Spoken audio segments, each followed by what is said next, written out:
In October 2003, the city of Chicago believed history was finally about to change. For generations, fans of the Chicago Cubs had waited for a championship. Year after year, hope turned into disappointment. Decade after decade, the dream remained out of reach. But in 2003, everything felt different. The Cubs were just a few outs away from reaching the World Series. The city was ready to celebrate. Then, in less than a second, everything changed. One foul ball, one fan, and one of the most controversial moments in baseball history. This is the story of the Bartman incident. To understand why this moment became so famous, we first need to understand the Cubs themselves. The Chicago Cubs were one of baseball's oldest and most beloved franchises. Their fans were known for loyalty, unlike almost any other in sports. But they were also known for heartbreak. The Cubs had not won a World Series since 1908, for nearly a century. Fans watched other teams celebrate while they continued waiting. Many believed the team was cursed. Every season began with hope and ended with disappointment. Yet, despite decades of failure, Cubs fans never stopped believing. In 2003, their patience finally seemed about to be rewarded. The Cubs put together one of their best seasons in years. Talented young players energized the team. The city became obsessed with baseball. As the playoffs began, excitement spread across Chicago. The Cubs advanced deeper into the postseason. Each victory brought them closer to the World Series. Fans started imagining what a championship celebration might look like. After decades of disappointment, the dream suddenly felt real. Then came Game 6 of the National League Championship Series against the Florida Marlins. The Cubs led the series 3-2. A victory would send them to the World Series. As the game progressed, Chicago held the lead. The atmosphere inside Wrigley Field was electric. Fans could sense history approaching. By the 8th inning, the Cubs were only a few outs away from victory. The celebration seemed inevitable. Then came the moment that would change everything. A Marlins batter hit a foul ball toward the left field wall. Cubs outfielder Moises Alou raced toward the stands. The ball appeared catchable. If Alou made the catch, the Cubs would move one step closer to the World Series. As the ball descended, fans sitting near the wall reached toward it. Among them was a man wearing a green turtleneck and headphones. His name was Steve Bartman. Like everyone else in the crowd, he instinctively reached for the baseball. The ball deflected away. Alou missed the catch. The play immediately became controversial. Alou reacted with frustration.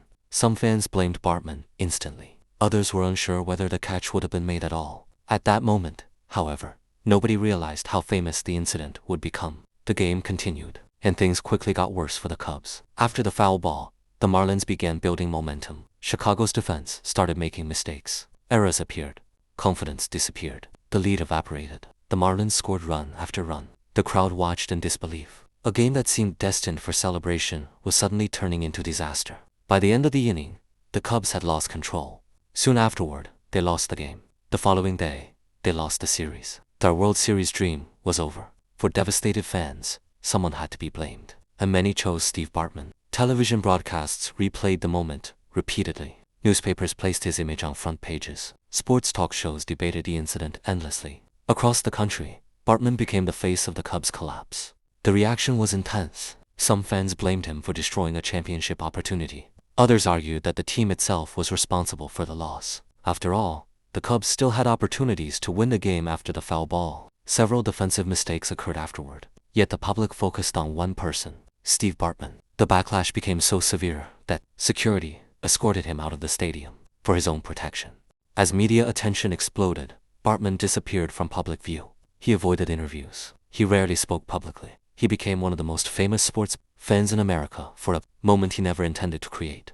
Years passed. The debate continued. Baseball analysts reviewed the footage countless times. Many concluded that blaming Bartman alone was unfair. The foul ball was only one moment in a much larger collapse. The Cubs still had chances to win. Players made mistakes. Coaches made decisions. The game was far from over. Yet public emotion often ignores complexity. For many fans, Bartman remained a symbol of heartbreak. As time went on, attitudes slowly began to change. People started viewing the incident differently. Instead of seeing Bartman as a villain, many saw him as a victim, an ordinary fan who simply reacted the same way thousands of others would have reacted. A fan who reached for a baseball during a baseball game. Nothing more, nothing less. In 2016, something remarkable happened. The Chicago Cubs finally won the World Series. For the first time in 108 years, the championship drought ended. The long curse was finally broken. Many people felt the victory also brought closure to the Bartman story. The organization even awarded Bartman a World Series championship ring as a gesture of respect and reconciliation. It was a symbolic moment, a recognition that one fan should never have carried the weight of an entire city's disappointment. Today, the Bartman incident remains one of the most discussed moments in baseball history, not because of a championship, not because of a record, but because it revealed how quickly public opinion can turn against an individual. A single second transformed an anonymous fan into a national headline. And decades later, the story still raises important questions. How much blame should one person carry? How much responsibility belongs to a team? And what happens when millions of people decide to focus their frustration on a single individual? For Steve Bartman, those questions became reality. For baseball fans, the incident became a lesson, a reminder that sometimes history is shaped not only by athletes on the field, but also by ordinary people sitting in the stands. And that is why the Bartman incident remains one of the most unforgettable stories in sports history. For just a brief moment, nobody inside Wrigley Field thought they had witnessed one of baseball's most infamous moments. To the fans in attendance, it looked like nothing more than another foul ball. In baseball, spectators sitting near the field often reach for balls hit into the stands. It happens hundreds of times every season. Catching a foul ball is part of the experience many fans dream about. Steve Bartman wasn't trying to interfere with the game. He wasn't trying to help or hurt either team, like the people sitting around him. He simply reacted instinctively as the baseball came toward the seats. The rules also added to the confusion. Once a ball crosses into the stands, fans are generally free to try to catch it. Players can reach into the stands to attempt to catch, but they don't own that space. Umpires later ruled there was no fan interference because the ball had already crossed the plane of the wall into the spectator area. That ruling meant the play was simply recorded as a foul ball. Still, Moises Alou immediately believed he could have made the catch. He threw his arms into the air in frustration, and television cameras captured his reaction from every angle. Within seconds, millions of viewers watching at home began debating what had happened. Could Alou really have made the catch? Did Bartman actually cost the Cubs an out? Or was he simply unlucky enough to be in the wrong place at the wrong time? Those questions would be argued for years. Ironically, almost no one noticed that several other fans had also reached toward the baseball. Bartman became the focus, largely because television cameras captured him more clearly than anyone else. His green turtleneck, blue headphones, and glasses made him instantly recognizable. By the end of the night, his image was being replayed across television networks again and again. He had entered Wrigley Field as an anonymous baseball fan. He would leave as one of the most recognizable faces in American sports.